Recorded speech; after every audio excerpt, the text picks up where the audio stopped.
자, 이번 시간은 행정상의 손실보상 볼 차례죠.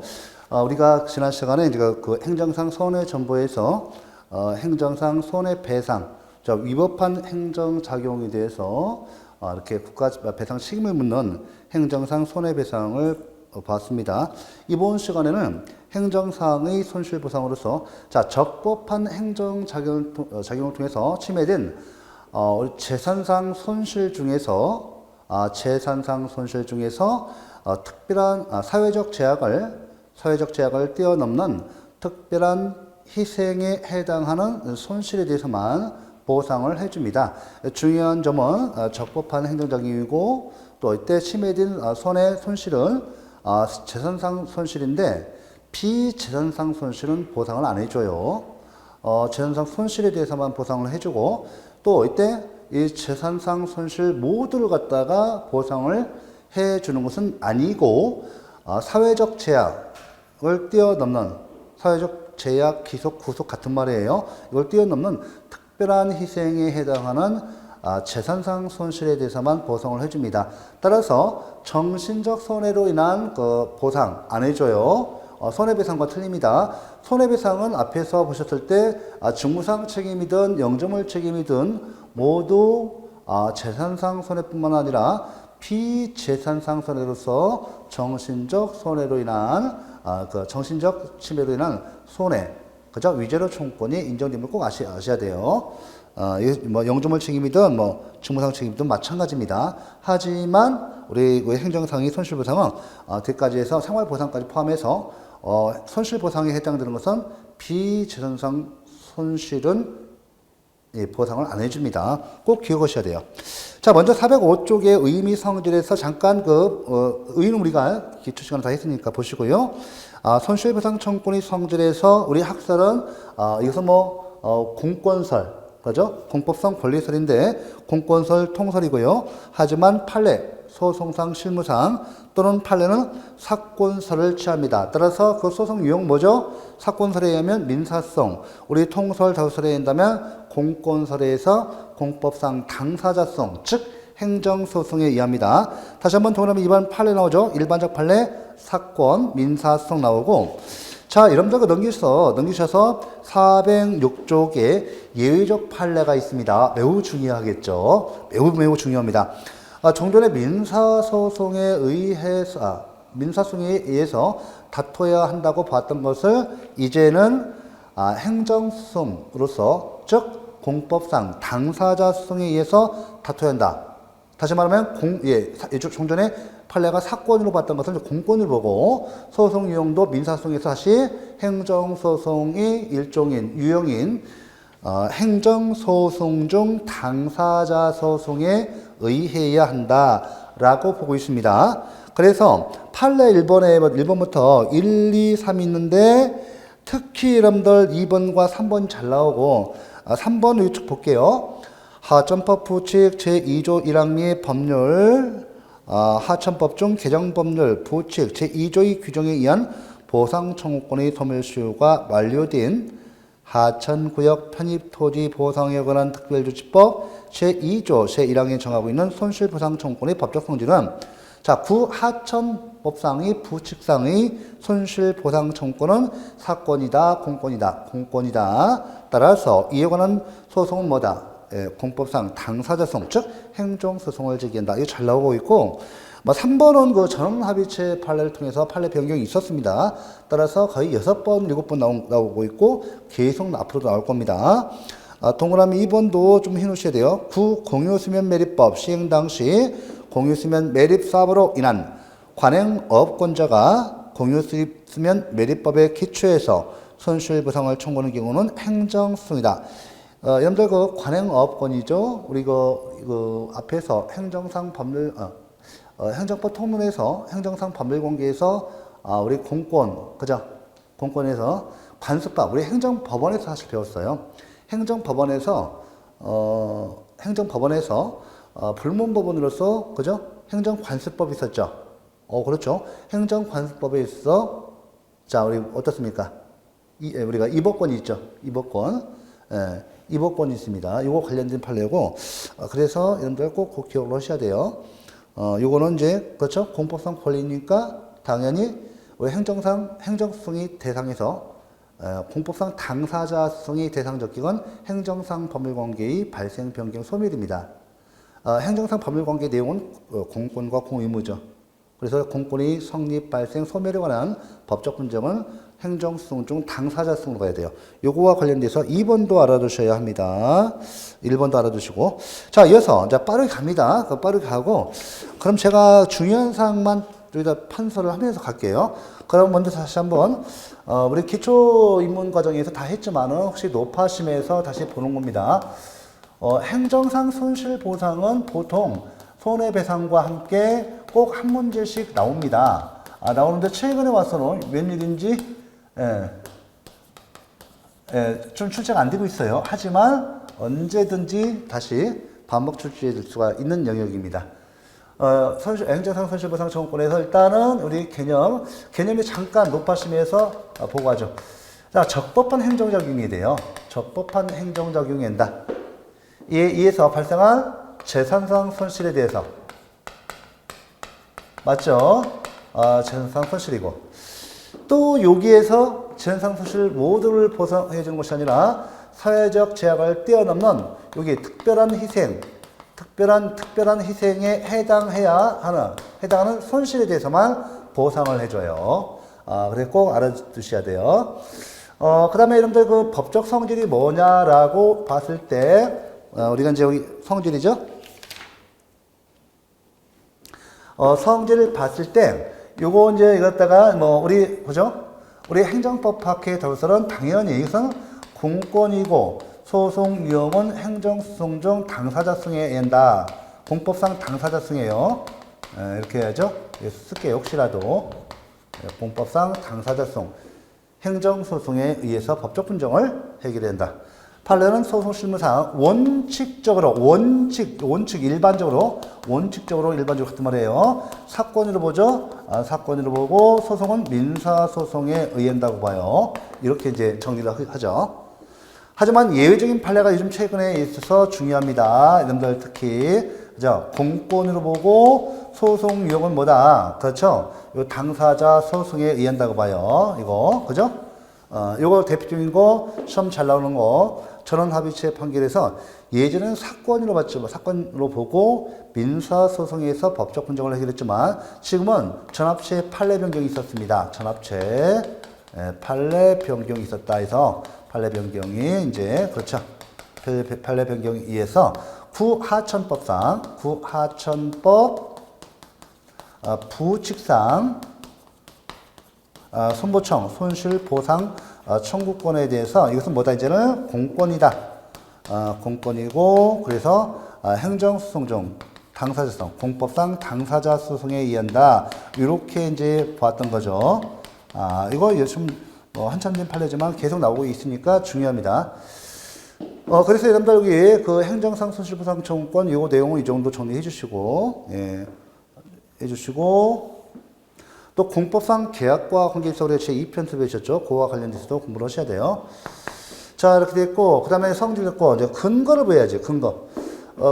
법적 근거 볼게요. 여러분들 행정상 손실보상에 관한 법적 근거, 일반법이 있나요, 없나요? 일반법이 없습니다. 일반법이 없고, 각 개별법에서 손실보상을 규정하고 있는 경우만 손실보상을 해줍니다. 이걸 보셔야죠. 자, 그래서 해설이가 이제 손실 근거 해설이 406쪽에 이론적 근거, 헌법적 근거 있어요. 자, 근거에서 일단 이렇게 보시고, 근거를 보세요. 이 근거와 관계돼서 우리가 좀 정리를 해볼게요. 근거와 관계돼서 이게 이제 교재에 나온 대로 하겠습니다. 먼저 이거 이론적 근거 봐볼까요? 사실 이건 다 알고 계셔야 돼요. 이거. 그 다음에 이론적 근거, 특별희생설이죠. 이론상 근거는 뭐냐? 특별희생설이에요. 특별희생설이 통설 판례입니다. 요거와 관련해서 뒤에서 학설이 나오고 요거는 좀 숙지를 하셔야 돼요. 학설 내용.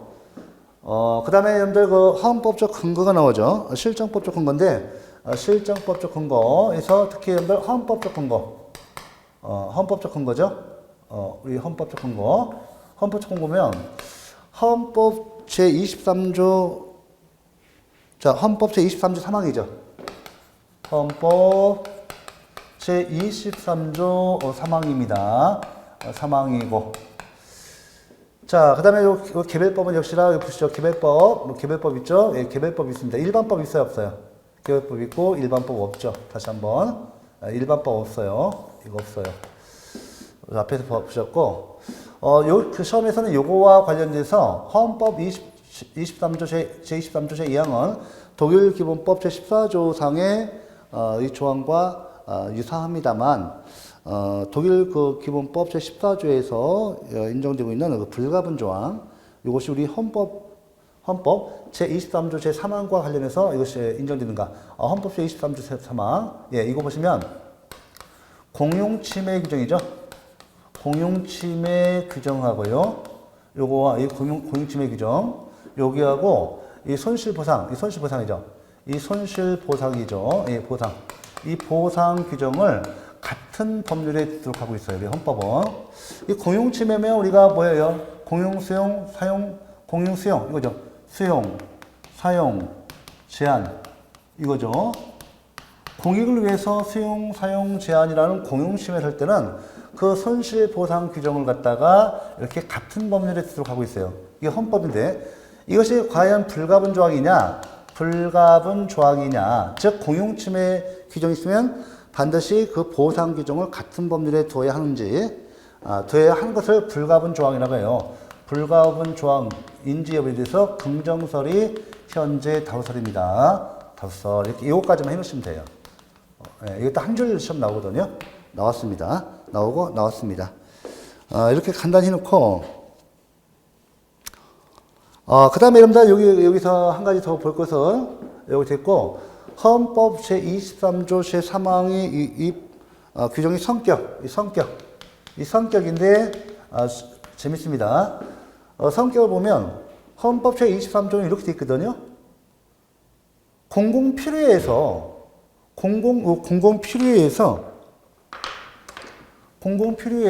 이렇게 공용침해할 때는 손실보상을 같은 법률에 두도록 하고 있는데, 헌법은 이렇게 하고 있죠. 자, 여러분들. 자, 헌법은 이렇게 규정하고 있단 말이에요. 그런데, 자, 봐보세요. 이 성격 봐보세요. 이 개별법에서, 우리 개별법이죠. 개별법 법률에서요. 법률이죠. 여기에서, 자, 여기서 개별법에서 이거 어때요? 이거 보시면, 헌법이 구체법인 우리 행정법에서 공용침해 규정을 두면서요. 공용침해 규정을 두면서 보상 규정을 두고 있지 않은 경우가 있어요. 이거 어떻게 해요, 이거? 개별법률에서 분명히 헌법 제23조 3항에서 공공필요에서 이렇게 공용침해할 때는 손실보상을 같은 법률에 두도록 헌법이 이렇게 규정하고 있는데, 여기다 공용침해 규정만 놔두고 보상 규정이 없는 경우, 이 불가분 조항 위반되어 있지 않느냐, 다수설, 긍정서 다수설이죠. 이에 대해서, 자, 이때 헌법 제23조 3항이 이런 경우에 문제되는 거예요. 헌법 제23조 3항이 어떤 성격, 성질을 갖느냐, 이게 중요하죠. 그러면, 자, 우리 개별법에 이렇게 하고 있다면 헌법 위반이죠. 이에 대해서 이제, 좀 봐볼게요. 자, 그럼 각 개별법에서요, 제가 말씀드렸죠? 제가 왜 이걸 섞겠어요? 우리 행정상 손실보상에 관한 일반법 없다. 개별법만 있다.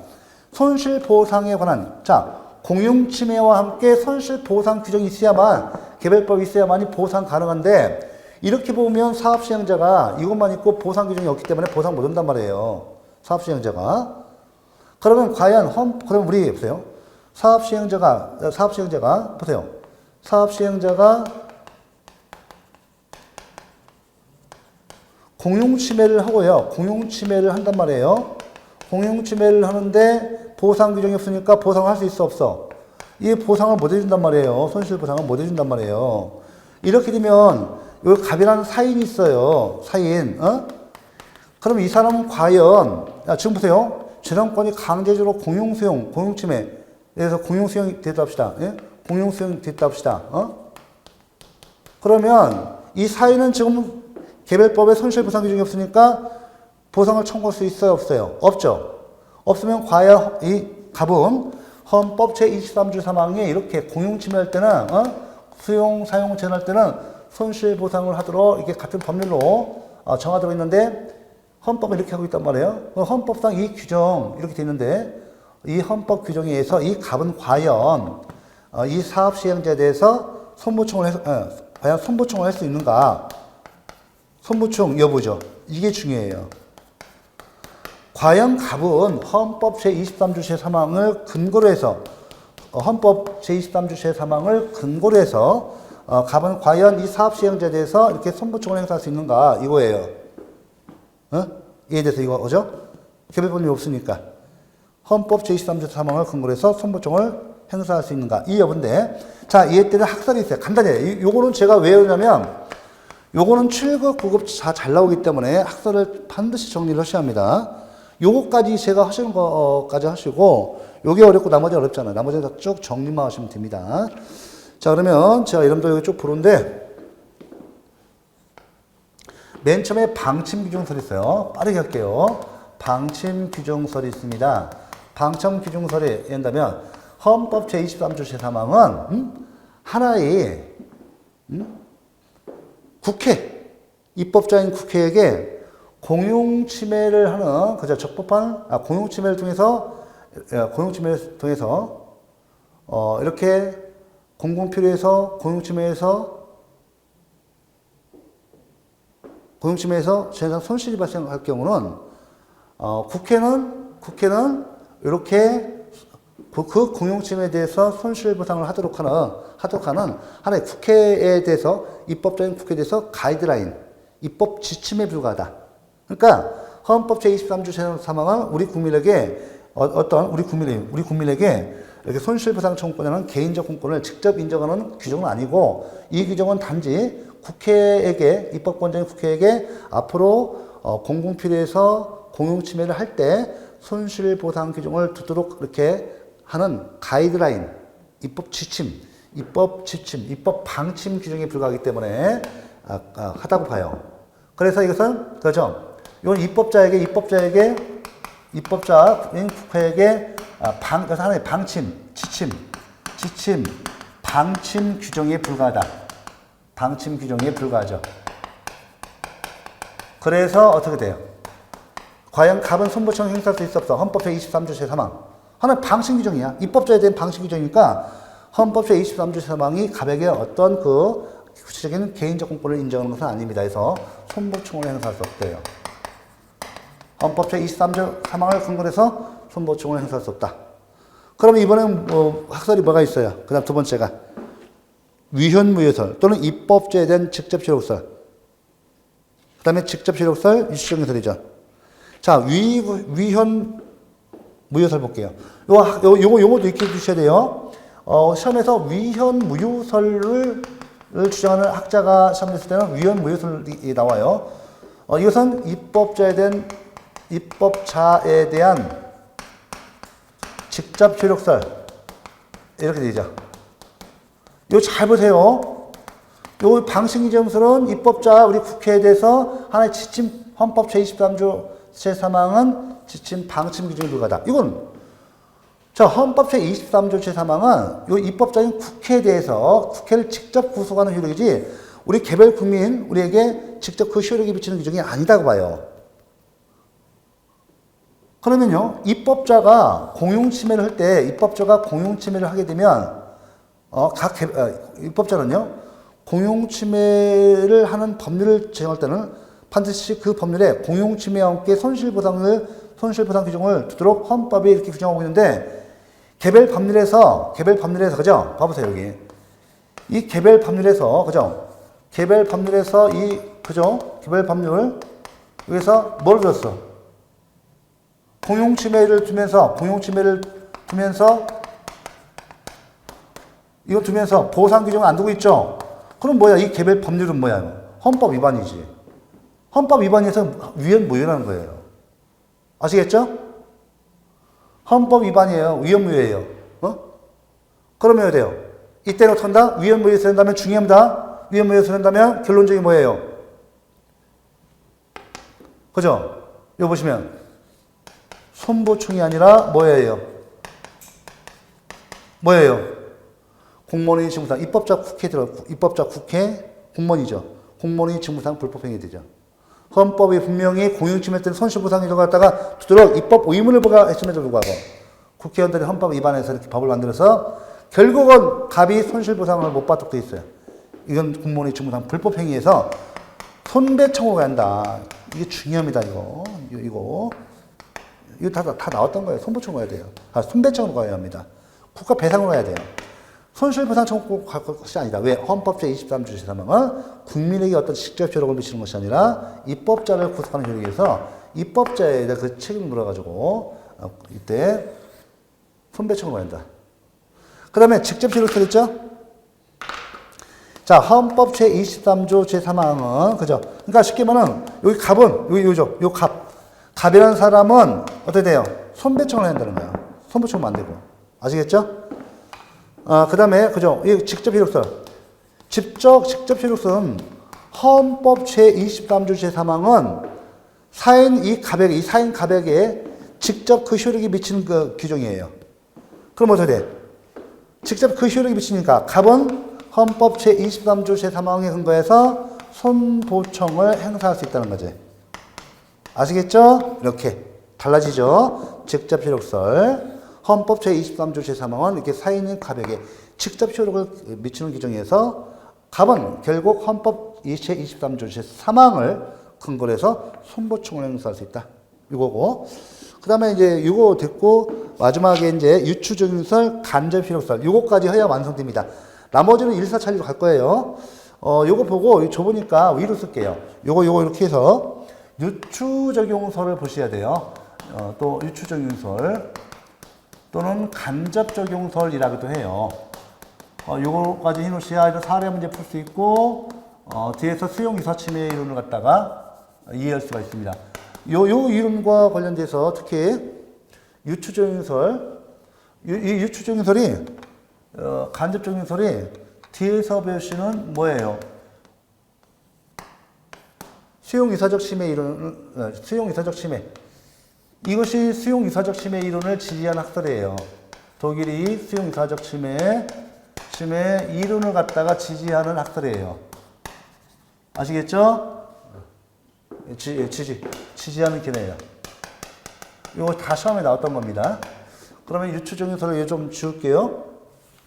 유추적용설을 보면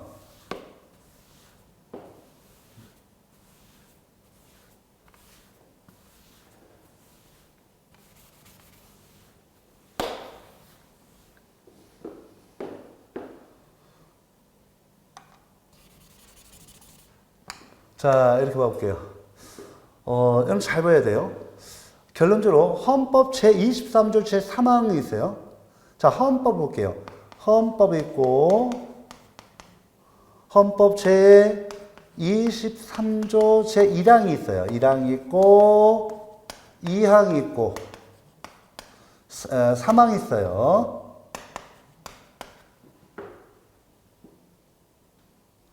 헌법 제23조 제1항은 바로 이 사유지상권 보장 조항이죠. 사유지상권 보장 조항이에요. 그죠? 우리 헌법의 대원칙이죠. 자, 우리 사유지상권이 인정된다더라도 제2항은 공공복리에서 그 행사가 제한된다는 규정이고, 3항은, 자, 3항 보세요. 3항은, 그죠? 보시면 행정상 손실보상이죠? 행정상 손실보상, 이 규정입니다. 손실보상 규정이에요. 자, 그러면 이때 중요하죠. 자, 이 개별법에서 공용침해 규정을 두었습니다. 그런데 보상 규정을 안 둔 경우 안 줬죠? 자, 사업 시행자는요, 이 개별법에 따라서 사업을 시행하죠. 그래서 이 갑이 토지를 갖다가 공용수용이 있습니다. 공용수용하면서 보상이 있어, 없어? 보상이 없는 거죠. 보상이 없게 되죠. 이렇게 되죠. 자, 갑은 우리 유추적용설 한다면 이 값은 자, 뭐를 근거로 해서? 자, 값은 중요합니다. 손보청을 행사할 수 있대, 값은. 손보청을 행사할 수 있는데 중요해요. 뭐를 근거로? 자, 헌법 제23조, 여기 제1항. 1항이죠. 자, 예, 바로 헌법 제23조 1항. 사유재산권 보장조항. 사유재산권 보장조항을, 보장, 조항이죠. 보장. 이 조항이죠. 헌법 제23조 제1항 사유재산권 보장 조항이죠. 이걸 근거로 해서, 이걸 근거. 무슨 거? 직접 근거로 해서. 자, 그 다음에 사망 보세요. 사망을 유추 적용하여. 그죠? 적용해서 손보충을 행사할 수 있답니다. 그래서, 요 1항 제가 썼는데, 이때 직접 근거 규정이 뭐예요? 예, 헌법 제23조 1항이 근거 규정이고, 제3항은 유추 간접 근거 규정이 되는 거예요. 간접 근거 규정이 되어서 손보충을 행사할 수 있다. 그래서 요거 바뀌면 틀리는 거예요. 이거 바뀌어서 틀리는 지문 2번 나왔습니다. 그래서 요걸 유추적용해서 내용해야 돼요. 그래서 이름이 헌법 제23조 제3항은 유추적용이고, 직접 근거 규정은 뭐예요? 헌법 제23조 제1항 규정이다. 이거죠. 이것이 직접적인 근거 규정이다. 이렇게 해서 시험에서 출제됐습니다. 자, 여기까지 했고, 지금 중요한 것은, 우리의 헌법재판소는 위헌무효설이 있잖아. 헌법재판소는 위헌무효설을 갖다가 채택하고 있다고 주장하는 학설이 있고요. 그 다음에 주류적 판례. 주류적 판례는 우리 대법원이죠. 우리 대법원은 이렇게 뭐 직접 적용설을 채택한 경우도 있고, 그죠? 또 위헌무효설을 채택한 경우도 있고, 그 다음에 이렇게 유추적용설, 간접적용설. 주류적 판례가 요거예요. 우리 대법원의 주류적 판례가 요겁니다. 거의 이거로 지금 현재 들고 있습니다. 그 헌법 제23조 제1항을 직접 근거로 해서 손보충을 행사하고, 23조 제3항은 간접 근거 규정 또는 유추 근거 적용에 의해서 손보충을 행사할 수 있다. 요거 바뀌면 틀립니다. 이렇게 보시고, 지금 내용 그 나왔어요. 408쪽에 요 내용까지 다 나왔으니까 한번 읽어보세요. 됐죠? 네, 배분 3개. 헌법 규정의 성격에서 디귿번 배분 3개. 그 나머지 내용 쭉 보셔야 돼요. 다 설명드렸습니다. 자, 제일 어려운 하시는 부분이 요거였고, 손실보상 요건 보세요. 이제 전부 쭉 갑니다. 우리 손실보상 요건은 도표 나오죠? 요 도표 내용 보시고, 재산권 보장의 방법에서 존속보장과 가치보장이 있는데, 존속보장이 원칙이에요. 아시겠죠? 왜? 헌법 제23조 제1항은 사유재산권 보장조항. 이것이 헌법의 대원칙이기 때문에 존속보장이 원칙입니다. 공용수용할 때, 그죠? 재산권을, 소유권을 뺏고, 공용수용에서 재산권을 뺏고, 보상해 주는 건 예외적인 거예요. 그러니까 원칙적으로는 재산권 존속보호가 원칙입니다. 예, 꼭 해놓으셔야 돼요. 그죠? 사유재산권 보장조항이 있기 때문에 이것에 의해서 존속보호가 원칙이죠. 우리가 공공필요에서 재산권 수용, 사용 제한은 예외적인 현상입니다. 야, 그죠? 예를 들면, 공공필요에서 재산권의 수용, 사용 제한할 때는 보상 규정을 해야죠. 보상을 해줘야죠. 예. 그죠? 그러니까 돈으로 주합니다. 돈이 주는 게 가치보상이에요. 이러고 한 내용 보시고요. 쭉 가서 410쪽에 이제 중요한 사항 빠르게 보겠습니다. 이건 다 정리만 하시면 되거든요. 손실보상의 구체적 요건, 양가를 1번 공공필요해야 한다. 예, 해놓으시고, 동그라미 2번 정도 체크해서 보시고, 법률에 근거한 적법한 침해죠. 예, 위법한 침해 안 됩니다. 적법한 침해하고 내용 쭉 보시고, 그 다음에 411쪽에 양가로 3번 재산권에 대한 공권적 침해에 대한 재산권 침해하고 공권적인 침해에 합니다. 그 다음에 양가로 4번에 의도적인 침해에 대한, 오케이? 중요하죠? 우리 공주연기처럼 신행정도시 필요해서, 공공 필요해서 해야 돼요. 그러니까 의도적인 재산권 침해에 합니다. 넘겨보시고, 자, 의도되지 않은 그 비전형적인 침해의 경우 논의되는 이론이 수용적 침해 이론입니다. 그 그 다음에 412쪽에 특별한 희생이 발생해서 이 기본적 관점에서 독일이 경계 이론과 분리 이론이 현재 우리 그 판례에서 수용되고 있는데 독일이 경계 이론을 갖다가 수용하고 있는 것이 우리 니은본 보시면 자, 그죠? 우리 대법원은 여기 바로 독일이 경계 이론을 갖다가 수용하고 있습니다. 또 헌법재판소는 분리 이론을 채택하고 있어요. 이 정도 이해는 안 나와요. 더 이상 나오기 힘들어요. 그래서 그 내용 봐보세요. 내용 보시는데 이 정도 이렇게 내용 경계 이론을 우리 대법원이 헌법재판소가 분리 이론을 수용하고 있다 이렇게 정도 그 내용 한번 쭉 보시고 그래서 여러분들 보시면 여기 내용이 쭉 돼 있습니다. 봐두시고 415쪽에 동그라미 3번 구분 기준에 관한 학설이 있어요. 경계 이론을 따르는 경우 요것에 의해서 시험에서 나올 수 있는데 형식적 기준설 우리가 이제 특별희생설 나오죠. 요거 체크 학설 보시고 실질적 기준설에서 수인 한도설 그다음에 사적 효용설 자 상황 고속성설이 있어요. 요 내용 갖다가 좀 여러분들 보시는데 제가 실질적 기준설을 좀 잠깐 수인 한도설 볼게요. 여기 보시면 우리가 이제 공용 수용, 토지를 수용했다. 그래서 우리가 재산권을 수용하는데, 이런 주택을 갖다가 수용했다. 토지 주택을 수용했다 봅시다. 수인 한도설 같은 경우는, 여러분, 토지와 주택을 내가 소유하고 있으면, 소유권을 갖고 있으면요, 내가 배타적 지배 가능성이 있어요. 다른 사람이 간섭 없이 내가 사용 수익, 그죠? 사용 수익 처분권 인정돼요. 내가 어떻게 사용하는지, 그죠? 다른 사람 간섭 없이 내가 어떻게 사용하든 어떤 데 빌려줘서 내가 임대해서 돈을 받든 자 사용 수익 처분에 대한 권능을 갖다가 행사할 수 있는데 다른 사람이 간섭 없이 내가 배타적으로 지배한다 하는 내용이 그 내용입니다. 자 배타적 지배 가능성은 다른 사람의 간섭 없이 내가 사용 수익 처분할 수 있는 권능이 인정되는 것을 말합니다.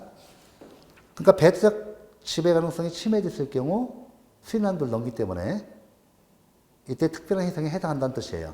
아시겠죠? 예. 자, 이어서 사적 효용설 볼게요. 재산권에 대한 침해가 재산권자의 주관적 이용 목적, 즉 사적 효용을 침해하는 것인지 여부를 기준으로 특별 희생 여부를 구별하는 견해다.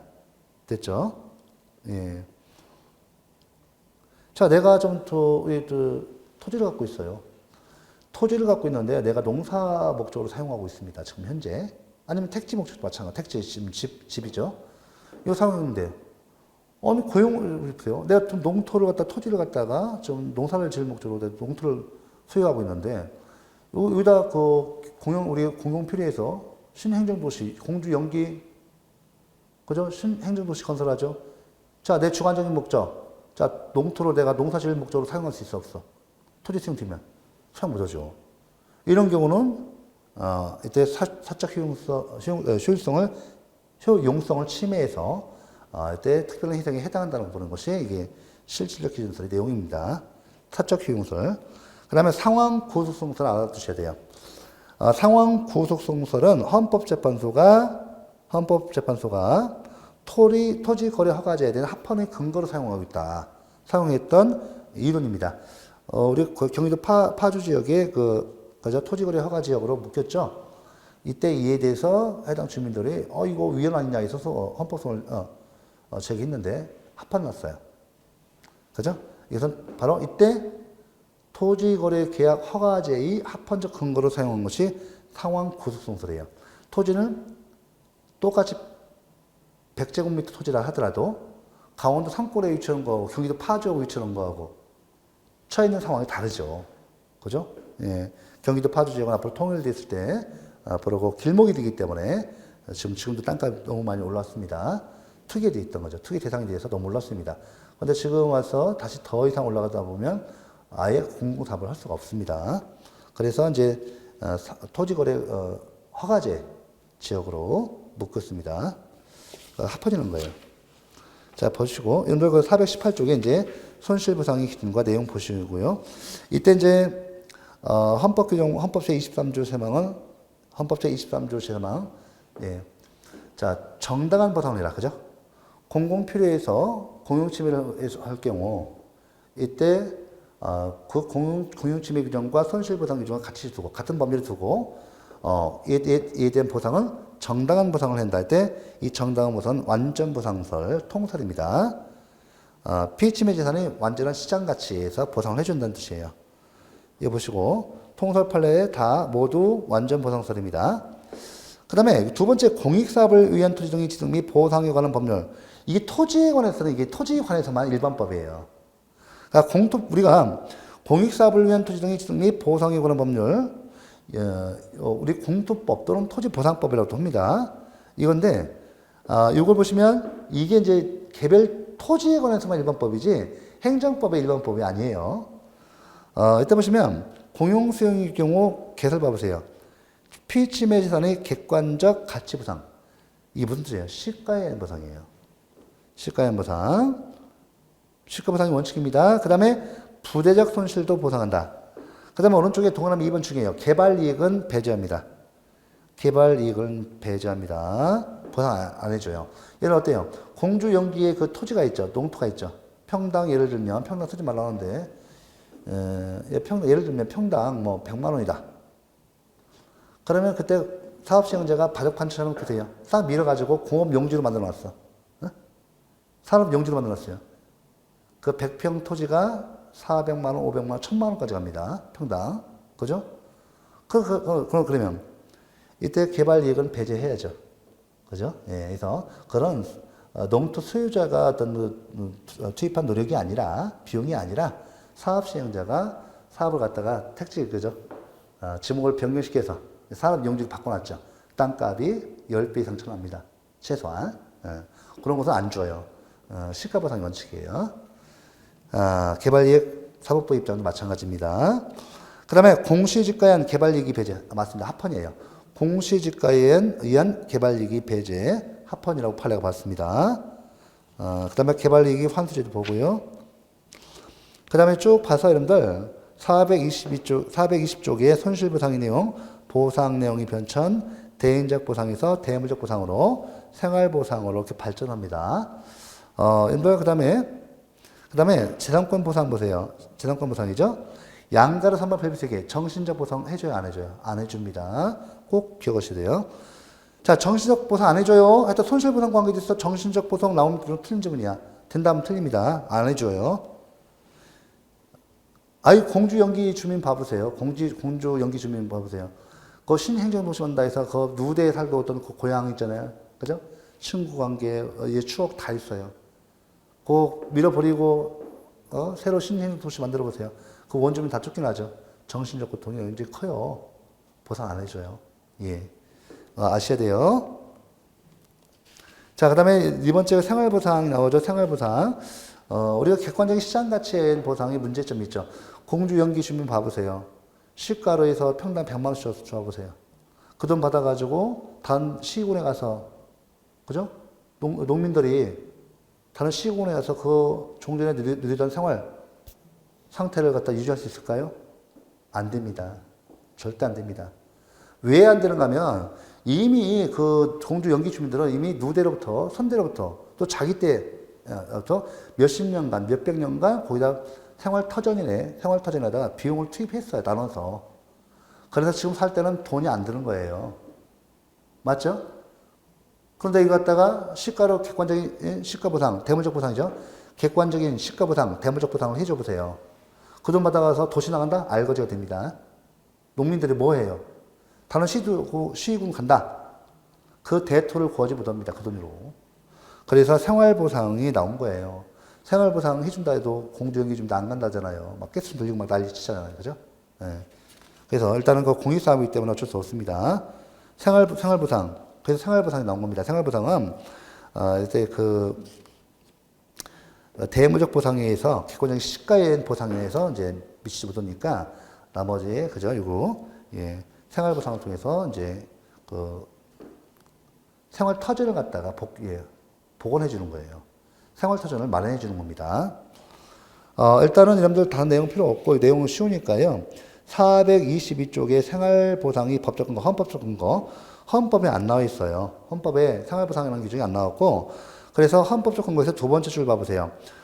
판례도 헌법 제23조와 제34조 제1항이 기랍설에 입각해서 생활보상을 인정하고 있고, 이 생활보상에 관한 구체적인 규정은 토지보상법에 있어요. 공토법에 있단 말이에요.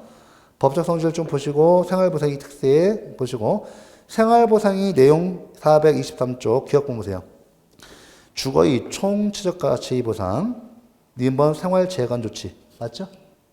이게 헌법에 안 나와 있고 토지보상법 또는 공토법에 있단 말이에요. 여기 그죠? 424쪽 디귿번 정신적 보상, 생활보상도 마찬가지로 정신적 보상은 안 해줍니다.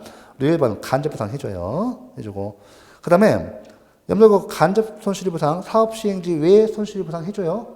이 규정 이런 것이 있다 보시면 되고 오른쪽에 425쪽에 제4절 손실보상의 방법과 불부 절차 기본원칙 현금보상 원칙이에요. 현물보상 틀려요. 현금보상 원칙이에요. 돈으로 줘야 돼요. 선불, 개별불, 전액, 사업자 시행자 보상 보시고 그 밖의 방법으로 현물보상, 취약권보상, 매수보상 인정됩니다. 이 정도 간단히 받으시고 자, 426쪽에 손실보상액의 결정에서 당사자 협의. 이때 당사자 협의에서 동그라미 2번 협의 법적 성질. 사업시행자와 토지 소유자 간에 이렇게 협의를 해라 먼저. 이 보상에 대해, 보상액에 대해서. 자, 이때 협의 법적 성질에 대해서 다우서는 공법상 계약으로, 판례는 사법상 계약으로 그죠. 별표 3개입니다. 이거 중요합니다. 그 다음에 당사자의 협의가 이루어지지 않은 경우는 사업시행자가 수용재개를 신청합니다. 우리가 토지수용위원회에다가 신청해요. 우리가 그 국가사무 같은 경우는 중앙토지수용위원회에서 하고, 지방사업 같은 경우는 지방토지수용위원회에서 수용재개를 사업시행자만 재개를 신청할 수 있도록 했어요.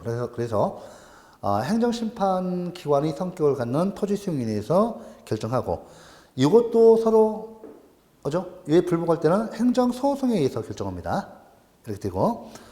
그 다음에 세 번째, 손실보상금 결정인데 불복인데 별표 3개입니다. 여기서 다른 건 필요 없고,